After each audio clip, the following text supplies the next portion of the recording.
Today I'm talking with Lisa Wilson. We will be discussing the Lummi Nation's deep and long-standing relationship with food that is rooted in cultural traditions, environmental stewardship, and community well-being.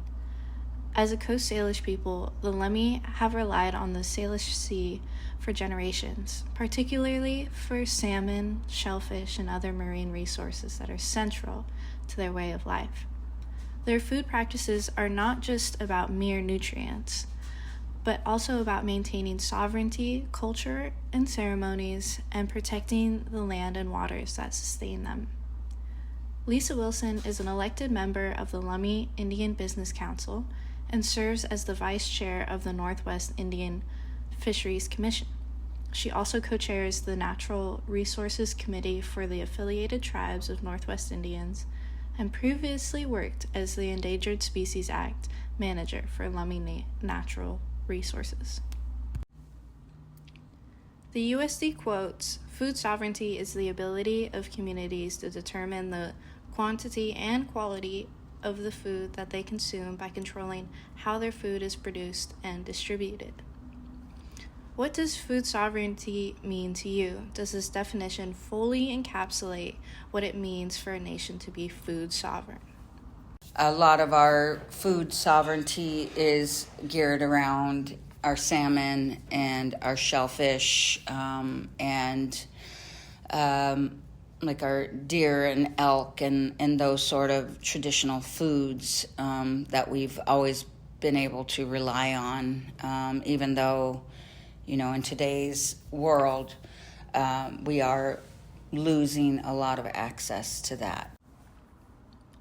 The Point Elliott Treaty, signed in 1855, guarantees Puget Sound tribes, including Lummi Nation, the right to fish and hunt at their traditional areas and gather roots and berries on unclaimed lands, in exchange for ceding large portions of their ancestral land to the U.S. government. This promise allowed the right to part of their traditional way of life even after being placed on reservations. How has the Lummi food system evolved over time, and what historical, cultural, and environmental factors have influenced its development? There's been a few different treaties, but the one that we signed is the Point Elliott Treaty. And it was the cold of winter in 1855, January 22nd, our people got into canoes and paddled down to Mukilteo. And in that treaty, it was really important that we were able to secure our hunting, fishing, and gathering rights, because that was what sustained us. And we did, we did live out in the San Juan Islands, but as far as our food sources, that's what dictated where we were, the different seasons with berries in the mountains, and then, whatever season it was for the salmon, and then also, the shellfish and those sort of things. And so that's how we lived our lives, is following where those food sources were.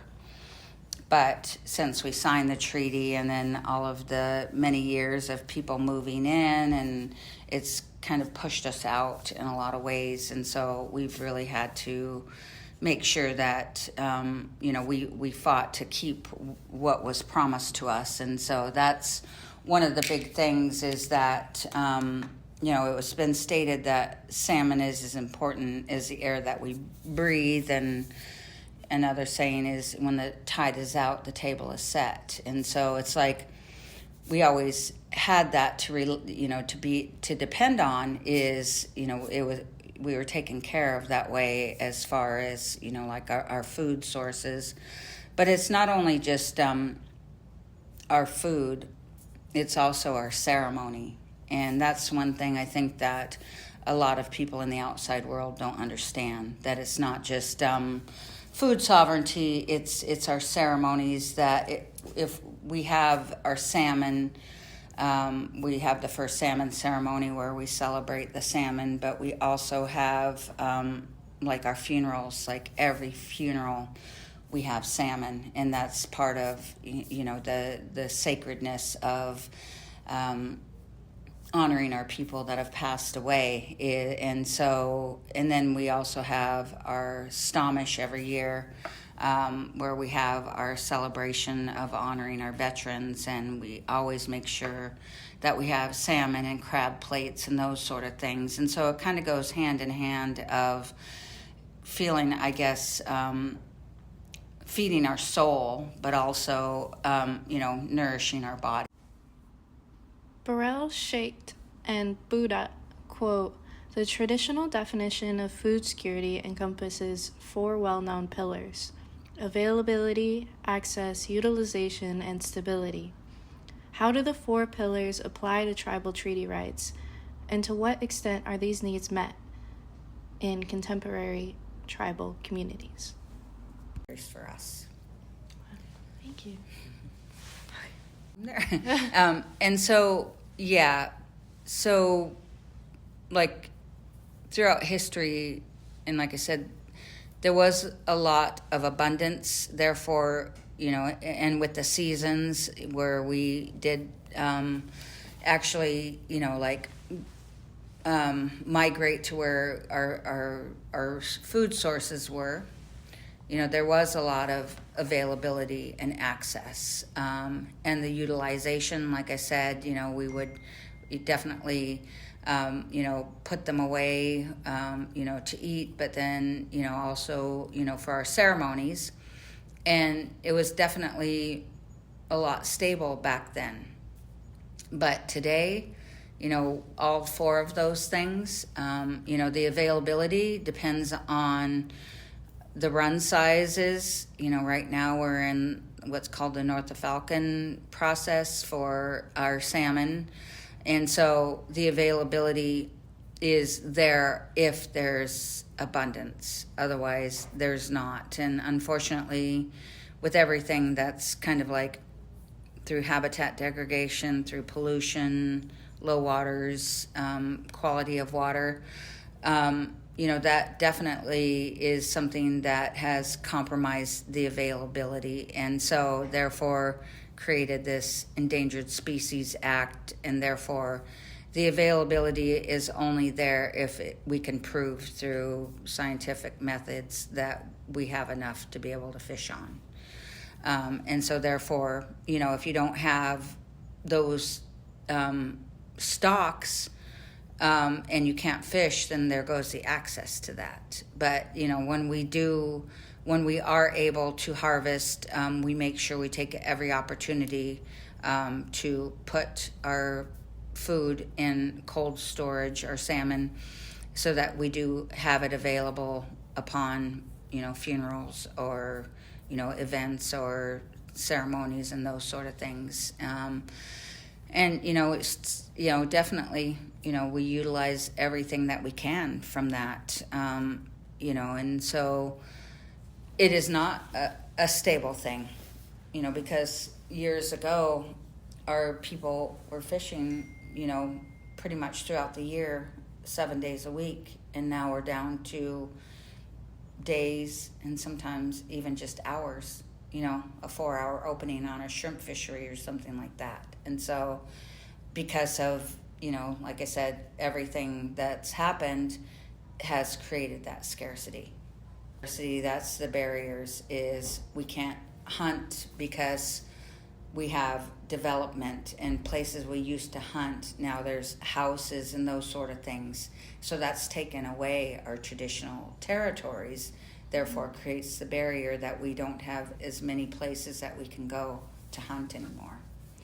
And then with the salmon, with the scarcity of the populations and the Endangered Species Act, we're so limited on what we can and can't do, even with our hatcheries. And so that creates a lot of barriers. A lot of bureaucracy has been created that does put a lot of disproportionate undue burden on us.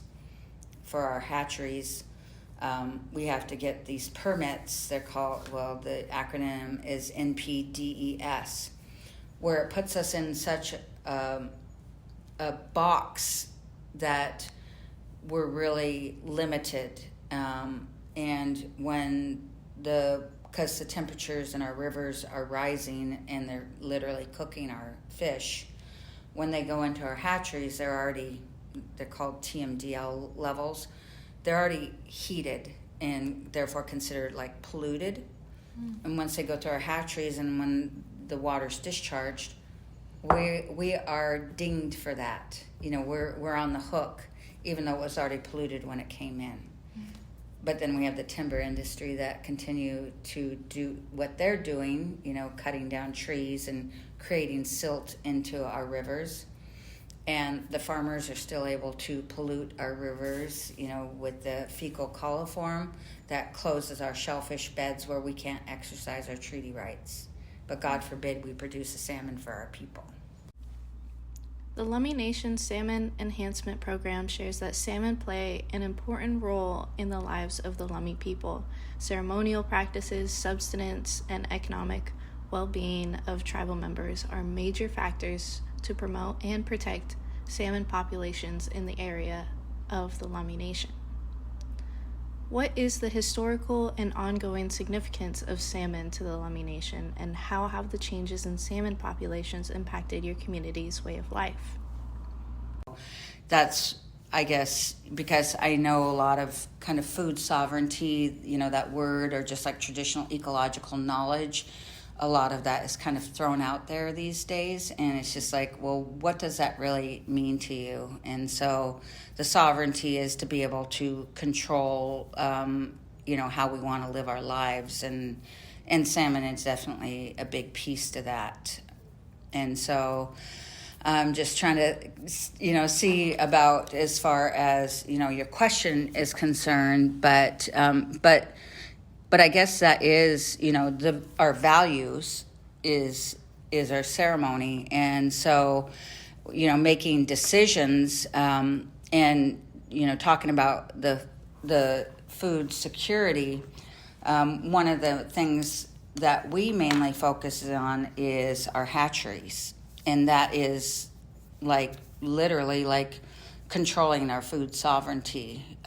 Because many years ago, we started doing our hatcheries, but then we also, Lummi's been very innovative of creating our own dike and our sea ponds, which would be really good for you to see as well. We can go check that out. But the early 70s, that's when, well, I guess to kind of back up a little bit, is that with the Judge Bolt decision, but this was just before the Judge Bolt decision, that we were approached early in 70s, but hatcheries have been around for 160, 70 years. And the reason why hatcheries are here was mitigation for dams and habitat degradation. And there's been a lot of that throughout the years with the logging, and then with the farmers and development, and all of the refineries, all of the pollution. That's why our hatcheries are there, because they knew that was going to disrupt, their cycles. And so we really saw the importance, and we created our own hatcheries. We have 2 salmon hatcheries, but we also have shellfish hatchery.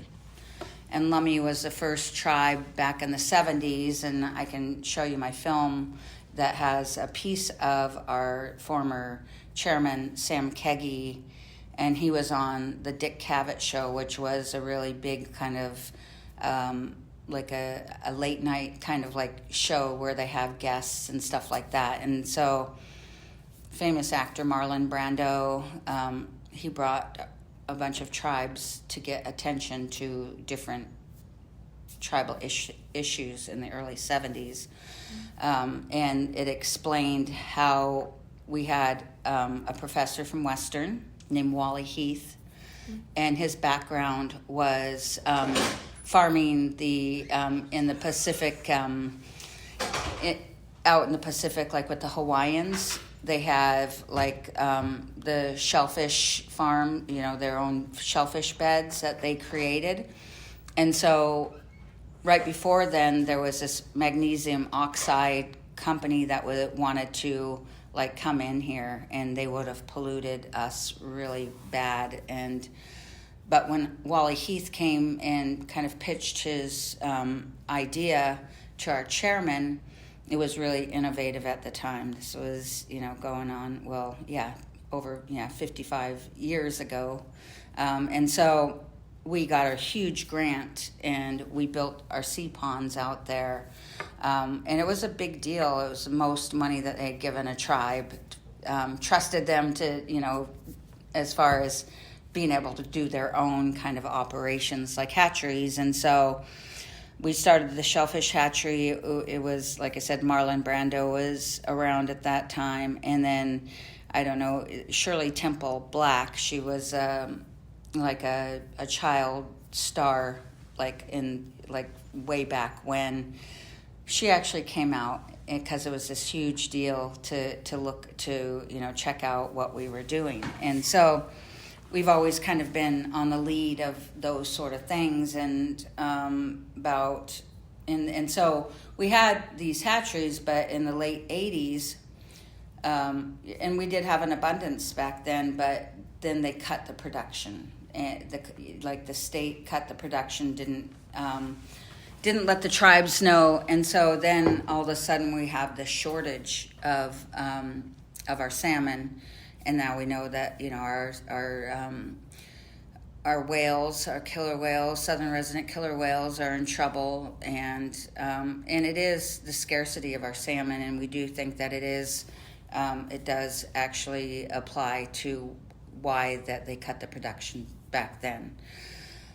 And then we have other different people that, after all these years of hatcheries, say that hatcheries are bad, and that's what they're targeting. And so it's something that we always have to, be on the forefront of kind of standing up to those people, because in the mid-'80s, hatchery fish were deemed a treaty fish. It's like we are equally have a right to those as much as the natural origin fish that they call, even though we don't think that there is really an actual natural after how many years of doing hatcheries.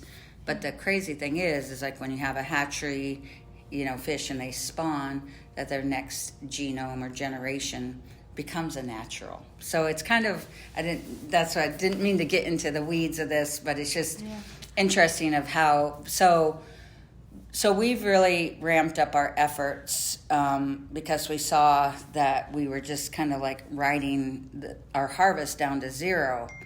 And so my late mentor, Randy Kinley Sr., he saw the need more than ever that we needed our hatcheries, because obviously we would love to have the runs that we had before, but that's not our reality, and our habitat's not going to, it's not going to recover in our lifetime, if ever. And so we know that's what we have left to rely on, and that's why we really take it seriously to make sure that we, get the funds, and we stand up to the people that are trying to stop all of our hatcheries. And so I guess that's, the big piece to it as far as our salmon goes. And we do have a spring fishery. We stopped fishing in 1978 on those, but by bringing our salmon back through the hatcheries, we've been opening it up, and that's definitely a really more kind of a cultural thing for getting our people back out onto the river to be practicing, their way of life, and also to be able to put that salmon into our storage so that we have it on hand for our ceremonies and funerals and those sort of things. Oh, wow. I guess I didn't think too much about the ceremonial piece. I feel like I'm in school and I'm constantly learning about the food security and like getting the nutrition, getting the actual physical food part of it, and like all these issues with like economic or barriers, but it's really more than that, and it's really a part of the way of life more than just getting the bare minimum of enough nutrition. Yeah, and that's the same thing, like equally to, our shellfish, we, and then, like I said, I can definitely, like take you over to Commods and then take you to the sea pond and, let you take a look so that you can see. But, back in the day, and, we still do have people that go gather the berries and put them away for the winter. There's other things out there, too, that are kind of like, not necessarily food, but they kind of go along the lines with food, and that is, like our medicines as well. So when they're out gathering, they're out harvesting cedar, and they're out picking berries, and then they're out, gathering our medicines as well. And that's and that's exactly the same thing too, is the sacredness of that as well. History 116 describes the fish wars were a series of protests by indigenous tribes of Western Washington during the 1960s and 70s. These protests concerned the lack of protection of their fishing rights and unfair treatment from non-native fishers. To protest, indigenous peoples would participate in nonviolent forms of activism, such as fish-ins, but these were met with heavy resistance from non-native fishers. Indigenous fishers faced violent harassment, with their fishing boats being swamped or rammed by commercial vessels, nets sunk with cement blocks, and fishers shot at with snipers and other firearms. They experienced their nets being cut, boats pushed into rivers, and fish stolen from tribal nets and traps. Indigenous tribes of Washington would eventually sue the state in 1973, resulting in the Bolt decision in 1974 that claimed that native fishers were allowed to catch half of the harvested fish. How has the flex of recognition to tribal sovereignty affected the security of salmon and other traditional food resources? As we signed the treaty, because when we signed the treaty, like the salmon wasn't as important to the settlers as it was to us, and when they needed their salmon or whatever, that they would get it from us. But it wasn't the only way at that time to preserve them was to kind of like pickle and barrel them and send them off to Europe or whatever. But it wasn't until like canning was invented that it became looked at as a commodity. And then that's when the kind of like the gold rush mentality happened, and everybody was fishing everywhere. And, we had our reef net sites, and they ended up setting traps in front of our reef nets and cutting our supply off. And that was really the start of, kind of like the fish wars. And that's a whole other topic. But we were, I guess the point is there were different ways that kind of pushed us out of our own fisheries, which was promised to us. And we've had to fight really hard. That led up to the Judge Bolt decision, to make sure that we had half, but then also gave us that co-management authorities. And so it is definitely able to kind of manage our own, there's definitely different regulations and stuff. Like right now as we speak, we are in like our negotiations for salmon. But, like I said, the point is kind of like how we've been always standing up to this. Therefore, that's why we are co-managers. We didn't just sit back and accept, what they wanted to throw at us. And that is part of our food sovereignty, because we are able to negotiate and we are able to be at that table to co-manage those resources. And then another piece to this is back in the day and so they did try to kind of get us away from being fishermen, because that they wanted they wanted us to be farmers, and because there was a BIA agent and they were mandating us to be farmers, but we weren't farmers, we were fishermen.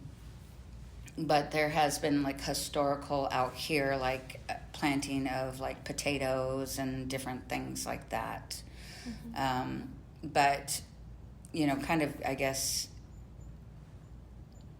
trying to think of,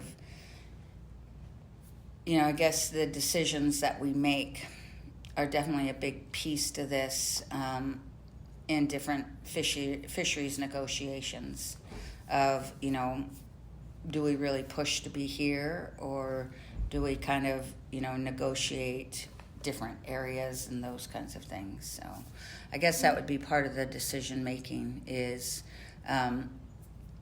well, there's also, because we also, when we do have our funerals and those sort of things, we are able to have like our own ceremonial permits that we have our fishermen go and gather, you know, they catch crab or go and dig clams and, you know, catch some salmon for our funerals. And so that is a decision, I guess, that we do make, is to issue that permit so that the family and everybody that goes to the funeral is fed with our traditional foods. Billy Frank was a champion for Native American treaty rights and environmental stewardship in the Puget Sound area in Washington state. His dedication and values fueled a lifelong battle to affirm that fishing is a sovereign right.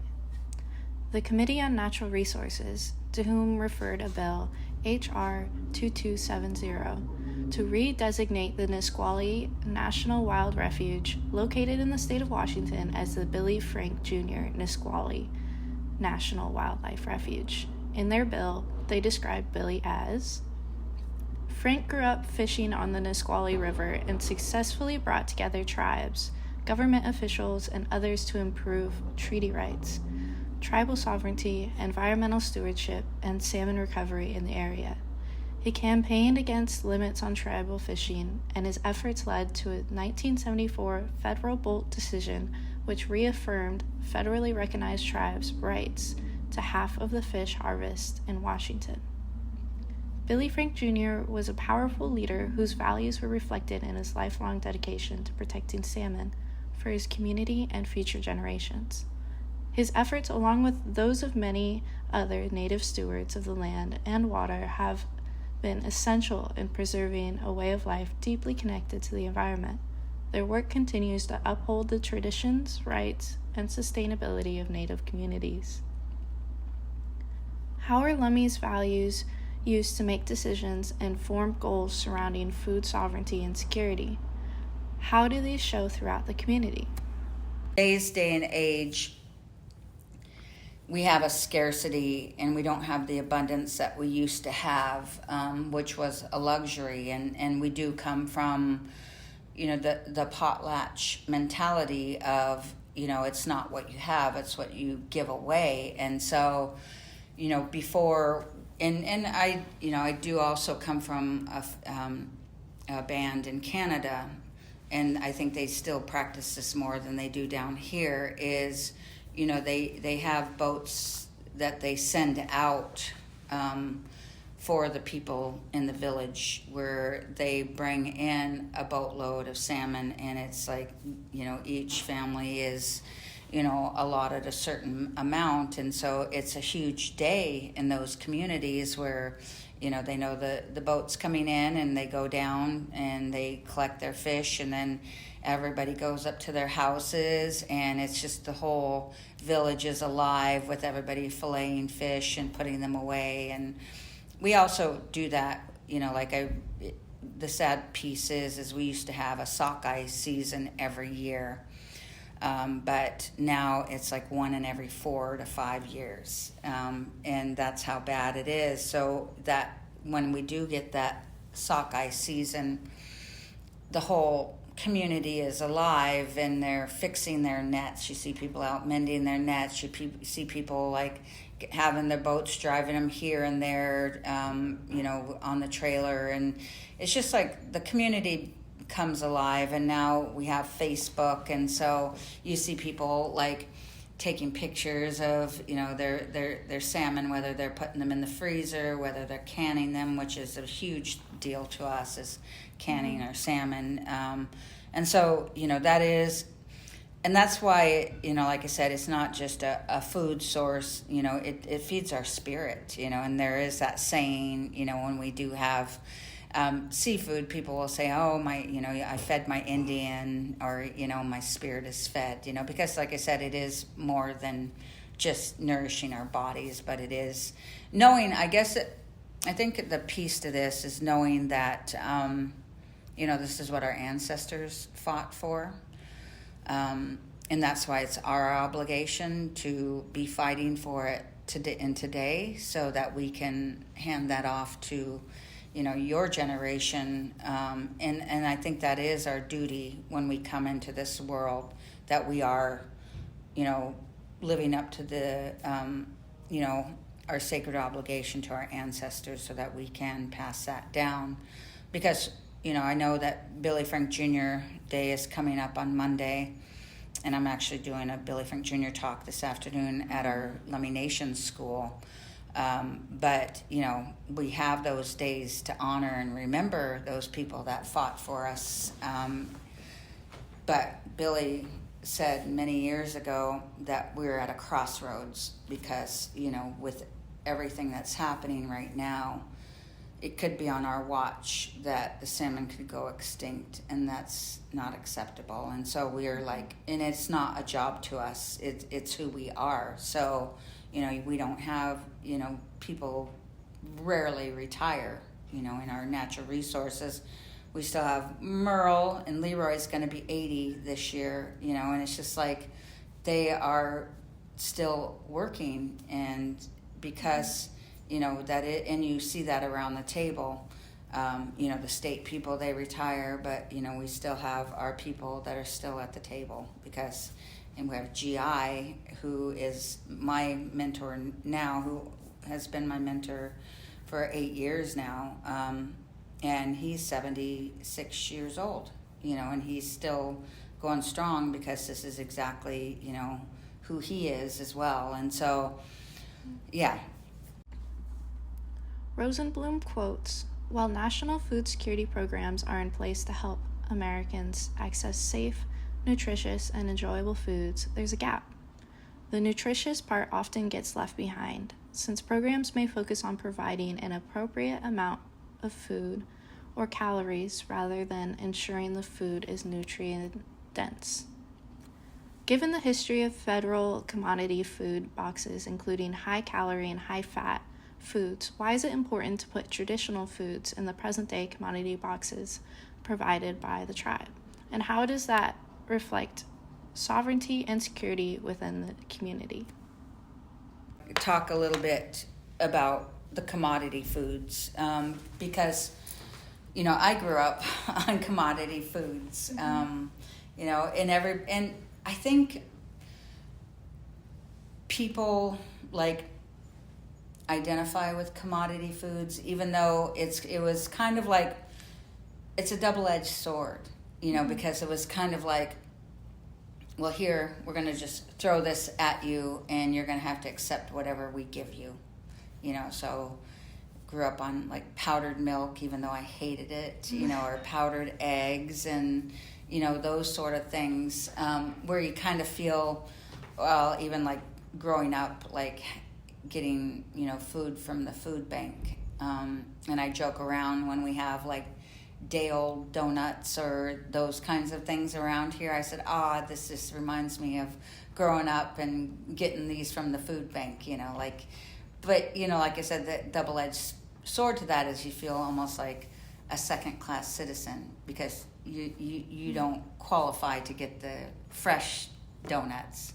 You have to settle for the day-old donuts. And so, I don't know, that's how I relate as my childhood of, that, but also, the commodity foods, and people joke around about it, but now it's kind of it's a way for us to connect, of growing up. There's even shirts that have, the old, because you used to get this chicken in a can, I think you still do, but it'd have the picture of the chicken, and it was and so they actually have T-shirts that have those on there, from those.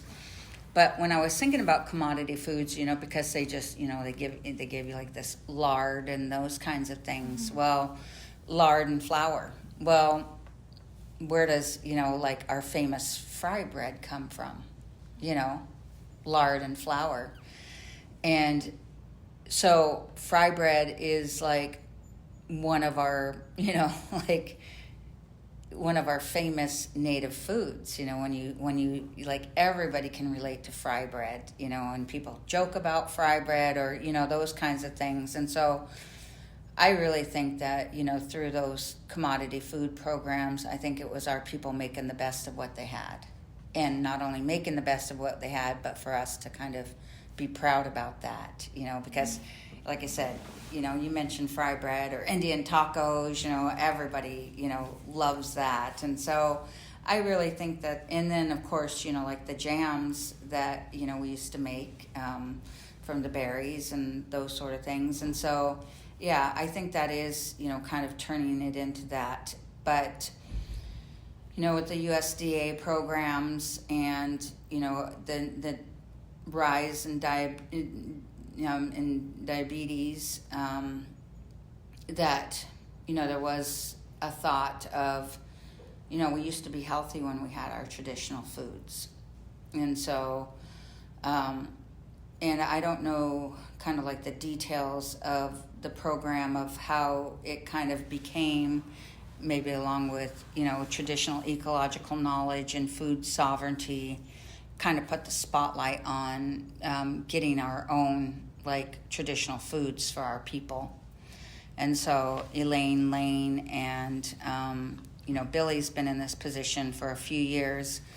And I think how Billy got into this position is he was working for the vice chair when COVID happened. And so when COVID happened, everybody it was like, the world was ending. People didn't know how things were going to go. And I think one of the way to kind of calm our people down was to concentrate on getting our people our traditional foods. And so during COVID, with the COVID money, because during that time, with the stores of people buying everything out, and also, just the food scarcity that it created, that people started thinking about, we have to rely back on our traditional foods. And so with the COVID money, we were able to purchase a lot of, like salmon and crab. And so we started our food distributions, and we started with the Chinook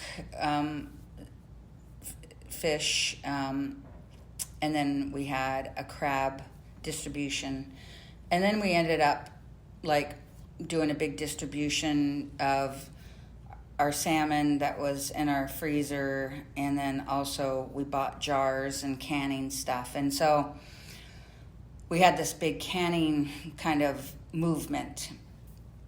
And I think it really helped our people because, you had the people that grew up canning salmon. And so I think it made them kind of feel like that they were actually doing something to help, instead of sitting there being fearful of where our food was coming from. It was more of, okay, this is what we know what to do, and get us the jars and get us the salmon, and and that's what they did. And so we had like cases and cases of salmon that our people actually canned, and then we had a distribution of the canned salmon. And so that was our way to kind of mobilize and to come up with solutions of how to move forward in the desperate times that we were in. And so I think maybe from there, they started looking at different grants. And so the point I was making is, so I was kind of helping with that, and so was our vice chair. And so Billy was working for the vice chair. So we had put him in charge of a lot of, the organizing of that.